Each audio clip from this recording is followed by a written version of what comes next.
Welcome to Akshayam kitchen. இன்றைக்கி நம்ம பார்க்க போகிறது சூப்பரான தக்காளி குழம்புங்க. இந்த தக்காளி குழம்புக்கு தக்காளி ஒரு 4-5 எடுத்துக்கலாங்க. வெங்காயம், விழுதாக அரைக்கிறதுக்காக வந்து தேங்காய், பொட்டுக்கடலை, பட்டை, கிராம்பு, சோம்பு, கசகசா இந்த மசாலா பொருளெல்லாம் எடுத்துக்கணுங்க. அதுக்கப்புறம் பார்த்திங்கன்னாங்க சாம்பார் தூள் கொஞ்சம், மஞ்சத்தூள் கொஞ்சம், பச்சை மிளகாய் தேவையான காரத்துக்கு தேவையான அளவுங்க, அப்புறம் கருவேப்பிலை, கொத்தமல்லி தலைங்க. இதெல்லாம் தேவையான பொருட்கள் இந்த குழம்புக்குங்க. அடுத்தது பேன் எடுத்துங்க, அதில் கொஞ்சம் எண்ணெய் ஊற்றிக்கணும். எண்ணெய் ஊற்றி எண்ணெய் நல்லா காஞ்சதுக்கப்புறம் கடுகு கொஞ்சம் போடணுங்க. கடுகு பொரியறதுக்குள்ளே இதுக்கு உண்டான விழுதை நம்ம அரைச்சிக்கிறோங்க, மசாலா விழுதை.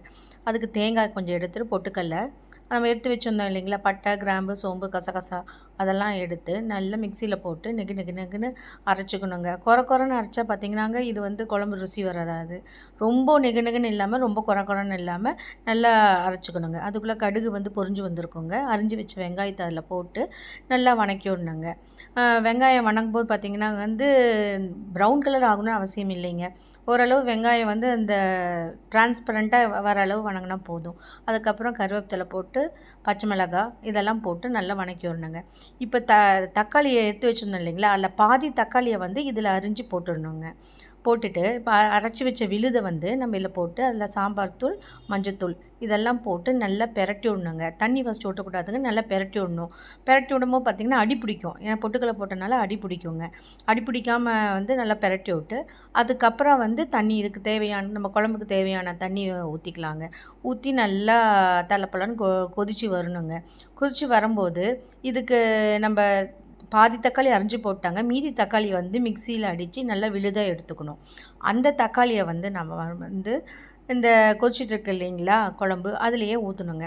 ஊற்றும்போது பார்த்திங்கன்னா இப்போ வந்து அப்போ தான் இப்போ கலர் கொடுக்கும். தக்காளி குழம்புக்கு உண்டான கலர் வந்து இப்போ தக்காளி அரைச்சி ஊற்றும்போது நமக்கு அந்த குழம்பு கலர் கொடுக்குங்க. சரி நல்லா பெரட்டி விடணுங்க. நல்லா கலக்கி விடும்போது பார்த்திங்கன்னாங்க எல்லாம் சேர்ந்து வரும்.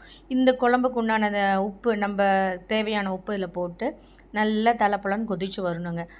கொதித்து வரும்போது தான் பார்த்திங்கன்னா அந்த பட்டை கிராம்புக்கு உண்டான பச்சை வாசம் போகுங்க. தக்காளி இதுக்குண்டான பச்சை வாசம்லாம் போகிற அளவு சிம்மில் வச்சு நல்லா கொதிக்க விடணுங்க. கொதிக்க விட்டதுக்கப்புறம் பார்த்திங்கன்னாங்க கலரே மாறி வரும். முன்ன மஞ்சள் கலர் இருந்தது, இப்போ நல்லா தக்காளி கலரில் நல்லா மாறி வருங்க. இப்போ கொத்தமல்லி தழை, கருவேப்பிலை போட்டு இறக்குனா சூப்பரான தக்காளி குழம்பு ரெடிங்க. இந்த தக்காளி குழம்பு பார்த்திங்கன்னாங்க இட்லி, தோசைக்கு சூப்பரான காம்பினேஷனுங்க. ரொம்ப சுவையாக இருக்கும். காலையில் டிஃபனுக்கு வந்து இட்லி, தோசையோடு சாப்பிடும்போது ரொம்ப சுவையாக இருக்குங்க.